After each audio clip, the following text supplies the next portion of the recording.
திமுகவினுடைய தேர்தல் அறிக்கையில ஓய்வூதிய திட்டத்துக்கு என்ன அவங்க கொடுக்கறதா சொன்னாங்க, இப்போது என்ன அறிவிச்சிருக்காங்க?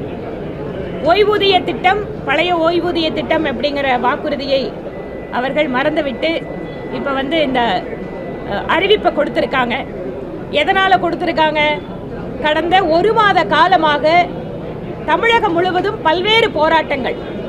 இன்று அரசாங்க ஊழியர்களுக்கான ஒரு விஷயம் அறிவிச்சிருக்காங்க. போராடி கொண்டிருக்கக்கூடிய தூய்மை பணியாளர்கள், செவிலியர்கள், ஆசிரியர்கள், கல்லூரியிலே ஆயிரக்கணக்கான இடங்கள் நிரப்பப்படாமல் இருக்கிறது. அந்த மாதிரி கல்லூரி ஆசிரியர்கள் எல்லாம் போராடிட்டு இருக்காங்க. இன்னும் எத்தனையோ பேர் அவர்களுடைய வாக்குறுதிகளை நம்பி போராடி கொண்டிருக்கிறார்கள். ஆனால் தேர்தல் நெருங்குகின்ற காரணத்தால ஏதாவது ஒன்றை செய்தாக வேண்டும் என்கின்ற சூழ்நிலையில் இந்த அறிவிப்பை வெளியிட்டிருக்காங்க. ஏற்கனவே அதிகமாக கடன் வாங்குகின்ற மாநிலத்தில் நம்பர் 1 மாநிலம் தமிழகம். இவர்கள் ஆட்சிக்கு வந்த காலத்திலிருந்து இப்போது வரை தமிழகத்தினுடைய கடன் சுமை பல மடங்கு ஏறி இருக்கிறது. சரி, அந்த முதலீடு என்பது வேலைகளை உருவாக்குவதற்காக, கட்டமைப்பு வசதிகளை மேம்படுத்துவதற்காக இருக்கிறதா என்றால் அதில் எத்தனை சதவிகிதம் அந்த வாங்கின கடன்ல அது போயிருக்குன்னு பார்த்தா மிக மிக குறைவானது. தமிழக மக்களை ஏமாற்றிக் கொண்டிருக்கிறது திராவிட முன்னேற்ற கழக அரசு என்பதில் எந்த மாற்றமும் கிடையாது. தேர்தலுக்காக சில அறிவிப்புகள் வாயிலாக சட்டம் ஒழுங்கு பிரச்சனை, பெண்களுக்கான பாதுகாப்பு பிரச்சனை, இங்கு இருக்கக்கூடிய விவசாயிகள் மற்றும் பட்டியலினத்தை சார்ந்தவர்கள் பிரச்சனை எல்லாம் மூடி மறைக்க நினைக்கிறது திமுக அரசு. மேடம், அந்த பொங்கல் பரிசா அரிசி குடும்ப பொங்கல் பரிசு அப்படிங்கறத ரொம்ப வருஷமா தமிழகத்தில் கொடுத்துட்டு இருக்கிற விஷயம்தான். ஆனா அந்த பொங்கல் பொருட்கள் எவ்வளவு தூரம் ரொம்ப தரம் இல்லாமல் கொடுக்கப்படுவது, அந்த பொங்கல் பொருட்களை வாங்குவதில் ஊழல் என்று பல்வேறு குற்றச்சாட்டுகள் ஒவ்வொரு பொங்கலின் போதும் திமுக அரசின் மீது வைக்கிறோம். இந்த முறையாவது அவர்கள் தரமான பொருட்களை கொடுப்பாங்களான்னு பார்க்கிறோம். மேடம், கடந்த சில நேரங்களில் திருப்பூர்ல பார்த்தீங்கன்னா ஒரு காவலர் ஒரு கோயில் நிகழ்ச்சியை காவலர்களுக்கே பாதுகாப்புல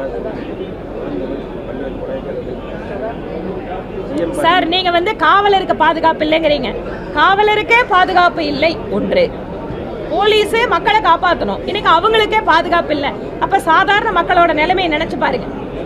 ஒரு காலத்துல சட்டம் ஒழுங்கு சிறப்பான மாநிலம், அமைதியான மாநிலம், பெண்களுக்கு பாதுகாப்பான நகரங்கள் அப்படிங்கிற அந்த இண்டிகேட்டர் எல்லாமே இப்ப மாறி இப்போது தமிழகத்திலே ஒவ்வொரு நாளும் வன்முறை. சின்ன சின்ன பசங்கள்லாம் போதையினுடைய அடிமையாகி இன்று அவர்கள் குடும்பத்தில் அமைதி இல்லாம, சமுதாயத்தில் அமைதி இல்லாம செல்கின்ற நிலை. நம்முடைய பெருமைக்குரிய அப்பா என்று தமிழக மக்களுக்கு நான் தான் அப்பா அப்படின்னு சொன்னவர் இன்னைக்கு என்னன்ட்டாரு, மத்திய அரசு பார்த்துக்கிட்டோம், பெற்றோர் பார்த்துக்கிட்டோம்னு கையை கழுவிட்டு போறாரு. இதுதான் இன்னைக்கு இருக்கக்கூடிய யதார்த்தம். அமைச்சர் சேகர் பாபு கடந்த 2 நாட்களுக்கு கோயில் அவர் இந்த அறநிலைத்துறை அமைச்சர் அப்படிங்கிற ஒரு பொறுப்பில் இருந்து அவர் பேசாமல் விலகி விடலாம். அவர் நல்ல சாமி கும்பிடுறவர் தான், எனக்கும் தெரியும். எப்பவும் மாலை போட்டிருப்பாரு, எப்பவும் நெத்தியில குங்கும திருநீரோட இருப்பாரு, நல்ல ஒரு பக்திமான். ஆனா அந்த பக்திமான் தனிப்பட்ட முறையில பக்திமான் ஓகே, ஆனா அவரு ஹிந்து மக்களுடைய ஹிந்து கோயில்களை நிர்வகிக்கின்ற ஒரு பொறுப்புள்ள அமைச்சர். ஆனா அவர் எப்படி பிஹேவ் பண்றாரு? அவர் அமைச்சர் மாதிரி பேசுறாருங்களா? பக்தர்களோட பொது இடத்துலயே அவர் அப்படி பேசுறாருன்னு சொன்னா அவரு ஹிந்து கோயில்களை, ஹிந்து தர்மத்தை அவர் பாதுகாக்க இருக்கக்கூடிய பொறுப்புல இருக்காராங்கிற சந்தேகமா இருக்கு.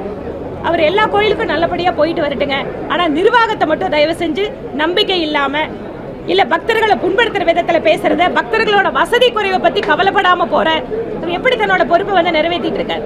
பிளே ஸ்டோர் மற்றும் ஆப் ஸ்டோரில் இருந்து பாலிமர் செயலியை QR கோடு மூலம் பதிவிறக்கம் செய்யுங்கள்.